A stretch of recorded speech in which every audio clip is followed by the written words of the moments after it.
शब्दे कित्येक झाली, रयतेच्या दुःखाला पार नाही. ए रे शुभा पुन्हा जन्माला, आता म्यानात तलवार उरली नाही, आता म्यानात तलवार उरली नाही. स्वराज्य संस्थापक राजाधिराज छत्रपती शिवाजी महाराज, आदर्श पुत्र छत्रपती संभाजीराजे, आरक्षणाची कैवारी छत्रपती शाहू महाराज, घराघरात ज्ञानाची ज्योत पेटवणाऱ्या माता सावित्रीबाई फुले, खरे महात्मा महात्मा ज्योतिराव फुले, युवकांचे प्रेरणास्थान स्वामी विवेकानंद, शहीद आझम भगतसिंग, संत बसवेश्वर, आदर्श राज्यकर्ते अहिल्याबाई होळकर. आणि मला इथे बोलण्याची आणि तुम्हाला इथे ऐकण्याची आणि राज्यघटनेच्या भाग क्रमांक 3 मध्ये मूलभूत अधिकार ज्या माणसांना दिले ते बोधिसत्व परमपूज्य डॉक्टर बाबासाहेब आंबेडकर या महापुरुषांना मी टाळ्यांच्या गजरात विनम्र अभिवादन करते. खरं तर मी तुमच्या समोर बोलावं एवढी मोठी मी नाही, म्हणून काही चुकेल तर तुमचे नाक समजून, तुमची बहीण समजून, तुमची मुलगी समजून माफ करून द्याल ना? मग बोलू का? जीवन खूप सुंदर आहे. ईश्वराने आम्हाला माणूस म्हणून जन्म दिला, म्हणून निर्मिकाचे खूप उपकार आहे. पण आम्ही समाधानी होऊ कधी? या युवक युवती पालक परिचय मेळाव्याच्या वतीने खूप काही बोलण्यासारखे आहे. पण आमचे मामाजी गजाननराव व्यवहारे यांच्या आग्रहास्तव 5 मिनिट तरी बोल आणि या सोहळ्याच्या बऱ्याच आयोजकांचा आग्रह होता, म्हणून आता मला 15-20 मिनिटं तर बोलूच द्या. अहो, तुम्हाला खरंच लग्न करायचे आहे का फक्त नाटकच करायची आहे? मुलाकडे शेती पाहिजे पण शेतकरी मुलगा नको. पगार कमी आहे म्हणून नको. शेती नाही म्हणून नको. व्यवसाय करतो कधी पुढे काय सांगता येत नाही, नको. खेड्यात राहतो, नको. घरात काहीच नाही म्हणून नको. काळा आहे म्हणून नको. टकला आहे म्हणून नको. विराट आहेत म्हणून नको. बुटका आहे म्हणून नको. जाड आहे म्हणून नको. उंच आहे म्हणून नको. आणि दोघे भाऊ आहे म्हणून नको. त्याच्या मित्राच बरोबर नाही म्हणून नको. आणि घरात सासू सासरे आहे मग तर बाप्पा नकोच नको. ब्राह्मणाकडे गुण म्हणत नाही म्हणून नको. राक्षसगण मनुष्यगण आहे म्हणून नको. आजकाल सगळं असंच सुरू दिसत आहे. अहो, आपण चांगलं किती वर्ष जगू शकतो याचा तरी विचार करायला हवा. अनेक मुली सुखी घरी मोठमोठ्या पॅकेजवाल्यांना दिल्या, पण त्यांचे संसार काय सुखीच आहे? बरेच दिवस कोर्ट केसेस तर त्यांचीच आहे. जशा मुली होतकरू आहे तसेच बरेच मुलंही होतकरू आहे. मुला मुलींचं गुण कौशल्य पहा, त्यांची कर्तृत्व पहा. कित्येक राजाचे रंक झाले, कित्येक गरीबाचे श्रीमंत झाले. भरपूर पैसेवाला आहे म्हणून मुलगी सुखी आहे असं अजिबात नाही. कोण काय होणार हे सुद्धा आपल्या हातात नाही. माझा जावई डॉक्टर आहे, इंजिनियर आहे, वकील आहे हे सांगण्यात आपल्या आई वडिलांना मोठा अभिमान वाटतो. आधी मुलगा मुलगी एकमेकांना पाहत सुद्धा नव्हते. आई वडीलच त्यांचे लग्न ठरवत असत. तेव्हा घटस्फोटाचे प्रमाणही खूप कमी होते. आता घटस्फोटाचे प्रमाण खूप वाढले आहे. जीवन सुंदर आहे, त्याला सुंदर कसं जगायचं हे आपल्या हातात आहे. इथे बसलेल्या मुला मुलींना हात जोडून विनंती आहे, ज्या कष्टानं तुमच्या बापानं तुमच्यासाठी रात्रीचा दिवस केला आणि त्यांना सोडून जर तुम्ही पळून जात असाल तर त्या आईच्या पोटी जन्म घेऊन तुम्ही दुसऱ्याच्या बापाला होतात का? इथे बसलेल्या तरुण पोरांना एकच प्रश्न विचारते. अरे, एखाद्या मुलीला पळून नेणं म्हणजे मर्दांनी नाही. अरे वेड्या, प्रेम प्रेम प्रेम म्हणतोस तू. अरे वेड्या, प्रेम प्रेम प्रेम म्हणतोस तू. खऱ्या प्रेमाचा अर्थ मात्र विसरून जातोस तू. खऱ्या प्रेमाचा अर्थ मात्र विसरून जातोस तू. तिला पळून नेऊन तुझं स्वप्न पूर्ण केलं. तिला पळून नेऊन तू तुझं स्वप्न पूर्ण केलं, पण तिच्या बापाचं स्वप्न मात्र कायमचं घरीला पडलं, पण तिच्या बापाचं स्वप्न मात्र कायमचंच दूरला पडलं. तू तुझी मर्दांगी तिच्या बापासमोर कदाचित दाखवली असेल, तू तुझी मर्दांगी तिच्या बापासमोर कदाचित दाखवली असेल, पण सन्मानाने फिरणाऱ्या तिच्या बापाला मान मात्र खाली घालायला लावली. अरे वेड्या, प्रेमात नक्की तू काय कमावलं? तुला वाटत असेल मी प्रेमात सर्वस्व मिळवलं, सगळ्या घरच्यांना दुखून मात्र. अरे वेड्या, प्रेमात नक्की तू काय कमावलं? आजपासून आपल्या आई बापाची कॉलर कधी खाली जाणार नाही. आजपासून काळजी घ्या. प्रेमच करायचं असेल तर आपल्या राष्ट्रावर करा, आपल्या देशावर करा, आपल्या आईवर करा, आपल्या वडिलांवर करा. इथे माझ्यासमोर वडीलधारी मंडळी आहे, माता भगिनी आहे, भाऊ बांधव आहे आणि लहान मोठे माझे मित्र मैत्रिणी आहे. आपण सर्वांसाठीच बोलू. सकाळी सकाळी माझ्या वडिलांनी एक वाक्य म्हटलं, चप्पल चाटून मोठं होण्यापेक्षा चप्पल घासून मोठं झालेलं कधीही चांगलं. माणसाला जर मोठं व्हायचं असेल ना, तर तरुण मंडळीने एवढे कष्ट केले पाहिजे. दुसऱ्याचा स्टेटस ठेवण्यापेक्षा स्वतःचा स्टेटस निर्माण केलं पाहिजे, की हजारो लोकांनी आपलं स्टेटस ठेवलं पाहिजे आणि त्यासाठी तसं कर्तृत्व करावं लागेल.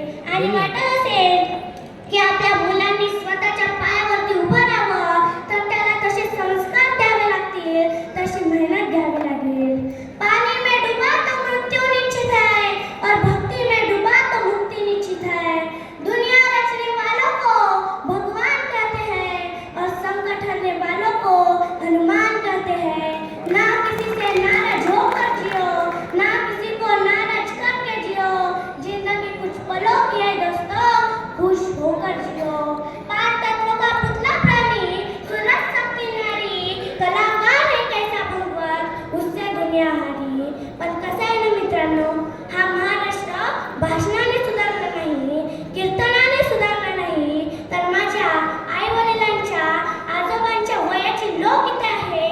अख्खं आयुष्य गेलं कीर्तन भजन ऐकण्यात. पण सासूने सुनेकडे कधी पोरगी म्हणून पाहिलं का? सुनेने सासूकडे कधी आई म्हणून पाहिलं का?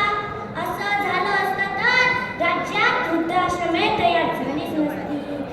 आपल्या मुलीचं काम जर आपला जावई ऐकत असेल तर आपला जावई एक नंबर होतो, आणि जर का आपल्या मुलाने आपल्या सुनीचं काम ऐकलं तर तुम्ही त्याला बैल म्हणता, बायकोचा भाडा म्हणता. सृष्टि को बदलना चाहते हो तो दृष्टि को बदलो. बदलती दृष्टि ही बदलती सृष्टि है मेरे दोस्तों. आता मला सांगा, महादेवाला प्रसन्न करण्यासाठी आपण काय अर्पण करतो? बेलाचं पान. इथे बसलेल्या सगळ्यांना माहित आहे हे कोणत्या गुरुजींना सांगितलं. आता महादेवाला जर बेल आवडतं तर आपण शिवरात्रीच्या दिवशी काय करायला पाहिजे? कोणी सांगीन तर मी पाय धरीन. सांगा. बेलाचं झाड लावायला पाहिजे, पण आपण काय करतो? पुराच्या पुरा झाड वर काढून आणतो आणि श्रद्धेपायी देतो त्या पिंडीवर टाकून. त्या सांगणाऱ्या गुरुजींना जर सारखं सुद्धा सांगितलं असतं की शिवरात्रीच्या दिवशी एक तरी बेलाचं झाड लावा, तर राज्यात कितीतरी बेल निर्माण झाली असती. कोरोना काळात ऑक्सिजन सुद्धा विकत घ्यावा लागला नसता. आम्हाला काय शिकवलं जातं? मूल जेव्हा जन्माला येतो तेव्हा सगळ्यात आधी त्याला आईचं दूध लागतं. 100% खोटं, 100% त्याला ऑक्सिजन लागतो मित्रांनो, ऑक्सिजन लागतो. आमच्याकडे एक प्रथा आहे, कोणी जर मरण पावलं तर त्याची अस्थी गंगेत शिरवायची. आता तुम्हाला जर कोणी म्हटलं की अस्थी तुमच्या आईची आहे, जरा ग्लासभर पाण्यात टाकून प्या, तर पिणार काय हो?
अमेरिकेत लाईट गेली तर लोक चेक करतात फ्यूज गेला असेल का, आणि भारतात लाईट गेली हे दलिंदर बाहेर निघते माहिती शेजारची गेली का, शेजारची गेली आपली गेली बरं आहे म्हणते. आणि जर का त्याला दिसलं अख्ख्या गावाची लाईट आहे परंतु आपलीच गेली हे भागतं लांबलचक बांबू घेते तिन्ही फ्यूज पाडते आणि अख्ख्या गावाची लाईट धरते आणि सकाळी उठून मोठ्या तोऱ्यात म्हणते भारत माझा देश आहे, सारे भारतीय माझे भाऊ बांधव आहे, माझ्या देशावर माझे प्रेम आहे. आपल्याला शहीद आजम भगतसिंग सांगतात आने वाली पीढ़ी ने सवाल करना सीखे, किसी के पीछे हाथ बांधकर भी चलना वो भी गुलामी होती है. म्हणून आने वाली पिढीने सवाल करना सीखना चाहिए. देशाचं भलं करायचं आहे, राष्ट्राचं भलं करायचं आहे, त्यासाठी राजकारण सुद्धा गरजेचं आहे आणि त्यासाठी तरुण मंडळी समोर आला पाहिजे. देशाचं भलं करायचं आहे, राष्ट्राचं भलं करायचं आहे, त्यासाठी 4 गोष्टी लागतात. ज्याच्यापाशी वेळ आहे त्यानं मंदिरावर बसून, चौकात बसून, वट्यावर बसून फालतूच्या गप्पा आणू नये, नाहीतर ज्याच्यापाशी वेळ आहे तोच जुन्या डायलॉग हाणत बसते. मी त्याला पाहिलं घरात घुसताना. सर्वात महत्त्वाची मेंटॅलिटी खाली दिमाग शैतानचा घर, तो गावच्या विकासासाठी वेळ देणार नाही. म्हणून ज्याच्यापाशी वेळ आहे त्यानं गावच्या विकासासाठी वेळ द्यावा. ज्याच्यापाशी पैसा आहे, ज्यानं भरपूर लुटून खाल्ला आहे त्यानं पैसा द्यावा.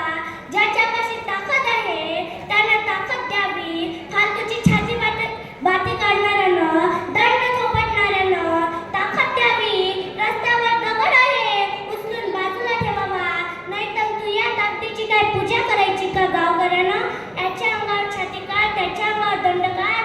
अरे बाबा आपला शेवट कधी येईल काय सांगता येत नाही. कुणासोबत आपली शेवटची नाईटवाली पार्टी राहील काय सांगता येत नाही.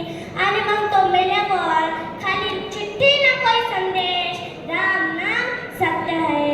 जो मेला, जो जिवंतपणी काही कामाचा नाही तो मेल्यावर काहीच कामाचा नाही. तो मेल्यावर त्याची बायको रडाली, लेकरं रडाले, त्याचे सगळे सोयरे रडाले.